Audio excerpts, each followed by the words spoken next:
Hello everybody, welcome back to another podcast. So last weekend we have the release of Aladdin, Brightburn, and Booksmart. Let's see how those movies did at the box office.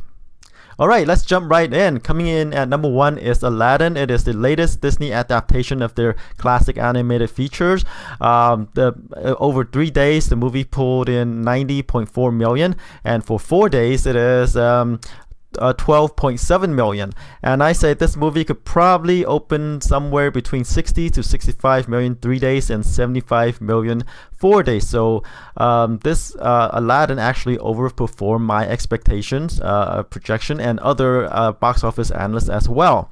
So it's doing pretty well. Reviews wise, I mean, critically it's not that good. I mean, 58% last I checked on the tomato meter, but a cinema score. So the audience who saw it liked it very much, but critically I think for me, I saw it over the weekend as well. I think the animated version is actually better than the live action version, because I think there are stuff that can be done through animation, especially the genie, the creatures animal Diago, especially, right, and the tiger Raja, and who else, the monkey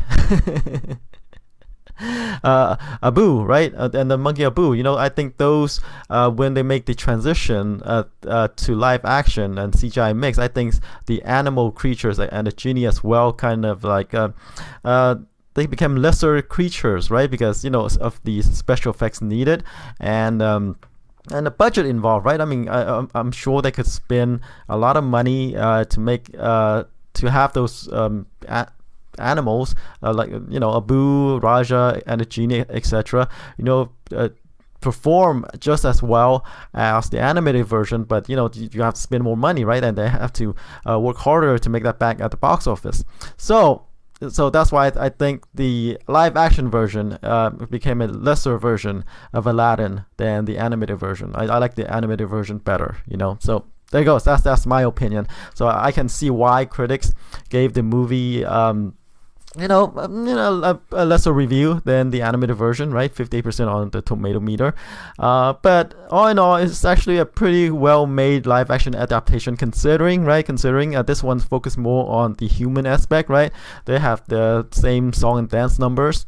But like I said, you can do more stuff with animation because it's not cheap.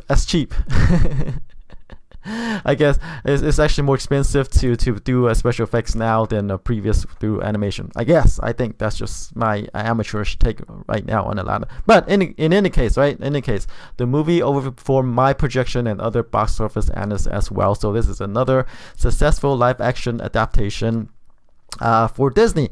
Unlike Dumbo and Pete's Dragon, I mean, like I say in the previous podcast, Aladdin I consider as one of the pillars of like the Disney animated classics, right? One of the movie that they can come and remake over and over, re-release in theaters over and over, and they can continue to people will continue to turn out for it, and home videos as well. Remember the Vault, where Disney released on DVD or VHS these classic movies, and then they would just stop producing them for a while. So you create this demand for these movies, and now like I said, they're making this movie. They're doing the transition. It could be they're doing it for because of copyright reasons, right? I think there's a limit to copyrights. So I think I don't know, but they're doing it. They're making the transition, to live action. With Cinderella, Beauty and the Beast, Ariel's coming up next, right? The Little Mermaid, and The Lion King. Those movies are forthcoming as well. So live action with a CGI mix, and particularly those are actually done pretty well. Like the Jungle Book is actually done pretty well. This one, Aladdin, is actually done pretty well. I mean, and the others as well. But like for example, like Dumbo underperformed, Pete's Dragon underperformed, but hey, sometimes you can't win them all, but they're doing the transition, right? I mean, I'm sure they will make their money back on the Disney Channel when the movie is shown with merchandising and everything. So there you go. Don't have to worry for Disney, because Disney still has Fox, they still have Lucas Arts or Lucasfilms, so they're this huge conglomerate that can they have all these different properties. Marvel is one of them, right? So there you go. Aladdin overperformed with the 90.4 million 3-day opening and 112.7 million 4 days. So it's actually doing pretty well. Let's see how it performs the second weekend. And worldwide for Aladdin, it pulled in 233 million with 121 million of that from overseas. It hasn't opened that wide overseas yet, so I expect this movie to be huge overseas as well. Alright, number 2 is John Wick Chapter 3, Parabellum. The Parabellum could mean like prepare for war, or a gun part, or a gun. Could have dual meaning for that. In the second weekend, it dropped about 57% from the previous weekend to pull in 24.6 million 3 days and 31 million 4 days, and already it has grossed domestically 107 million and worldwide 182 million, with 74 million of that from overseas. So already after 2 weekends, John Wick Chapter 3 Parabellum has become the highest grossing movie, at least domestically, of the series, right? John Wick Chapter 2 grossed 92 million, and the first John Wick 43 million. So as you can see, John Wick Chapter 3 is the best performing one of the series, and with this kind of performance, you can expect a Chapter 4 or spin-off coming along. So yeah, more John Wick, and I guess the audience want more. Okay, number 3 is Avengers Endgame. In its 5th weekend, it pulled in 17.2 million 3 days, and for 4 days, 22.3 million. And domestically, it has already grossed 803 million, and worldwide 2.7 million or so, with a 1.8 or 1.9 billion from overseas. It's still going, so we don't know where this movie will end up. I don't know if it can beat The Force Awakens all time on the list domestically. The Force Awakens is 936 million, so there's like 130 plus more million to go. But if it could pull in 100 plus million worldwide, it can probably take its place as a top movie of all time, beating out this is worldwide, beating out Avatar's 2.7 or 2.9 million. So yeah, so we don't know how much Avengers Endgame can give at the box office. It's still pulling in 10 plus million over the weekend. It's definitely probably going to drop next weekend, right? Next weekend to about 10 million or so. We don't know, right? It's still going strong. So yeah, it's a good close to the current one. There's more superhero movies to go. Alright, moving along to number 4 is Pokemon Detective Pikachu. It pulled in 13.4 million 3 days and 17.3 million 4 days. Domestic gross is about 120 million, and worldwide it is 358 million, with 238 from overseas. So yeah, Detective Pikachu is actually doing pretty well. The budget is 150, and it's already making that money back. We didn't know that we want a live action Pokemon movie, especially with Pokemon speaking. So yeah, with this kind of return, expect more live action Pokemon movies to come along. Alright, number 5 is one of the new releases last weekend. It is the superhero horror movie Brightburn. It is kind of like a take on what if Superman crash landed on Earth and became evil. This is what Brightburn try to be, right? It tells that kind of story. I said the movie could probably pull in like 6 million 3 days and 8 million 4 days, and the movie actually pulled in 7.9 million 3 days, and for 4 days is 9.5 million. So it's actually performed a bit better than my expectations, but it kind of performed where I thought it would perform, because this is a superhero movie first of all, and there are better ones in theaters, especially Avengers Endgame, and I believe Captain Marvel is still showing in some locations. And as you can see, it does not have the flash of the higher end, the more expensive superhero movies. And it's not anchored by anyone, a name, right? So yeah, so Brightburn performed just what I expect this movie to perform. All right, moving along to number 6 is the drama comedy Booksmart, about a pair of teens, high school seniors who want to cram 4 years of partying into one night. They study, they got into good college, and they want to hang loose for one night, and that is Booksmart. I said the movie could probably open to 3 to 5 million 3 days and 6 million 4 days. And again, it performed a bit better. It did about 7 million 3 days and 8.7 million 4 days. So yeah, it did better than my projections. Reviews wise, it's actually pretty well reviewed, 97% on Rotten Tomatoes and a B+ cinema score. So yeah, this movie's there. It's directed by Olivia Wilde, who wasn't in some movies. Now she's taking a turn at directing. Again, one of these smaller movies, and it performed as such. Alright, number 7 is A Dog's Journey, the sequel to A Dog's Purpose. It pulled in 4.2 million in the second weekend, drop off about 48%, and for 4 days it pulled in 5.5 million. Let's see, domestic gross right now is about 16 million, and worldwide 48 million, with 31 million from overseas. So as you can see, it's not doing as well as its predecessor, A Dog's Purpose, but since A Dog's Purpose did so well, we are seeing a sequel. Alright, let's move along to number 8, which is The Hustle. It is actually the female take of Dirty Rotten Scoundrel, starring Anne Hathaway and Rebel Wilson. Let's see, in its third weekend, this movie pulled in 3.8 million 3 days, about a 38% drop off from the previous weekend, and for 4 days it did 4.8 million for 4 days.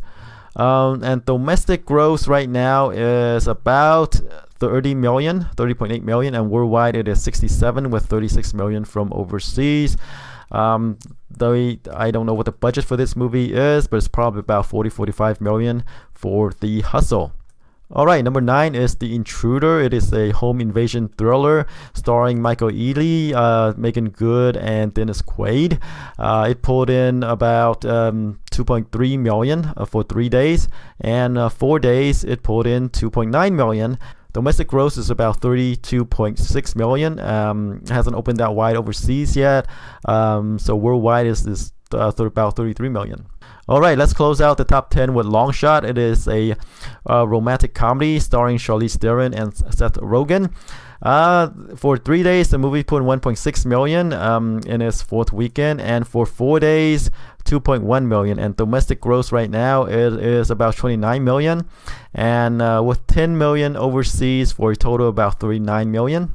Alright, so that's it for the top 10. Let's move on to the new releases this weekend.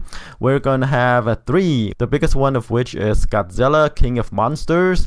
And then there's the horror movie starring Octavia Spencer, titled Ma. And then Rocketman is a biopic about Elton John. Alright, let's start off with Godzilla, King of Monsters. So Godzilla is back on the big screen. The last big Godzilla movie was back in 2014. It is kind of like the American-made version of Godzilla, not the one that's coming from Japan.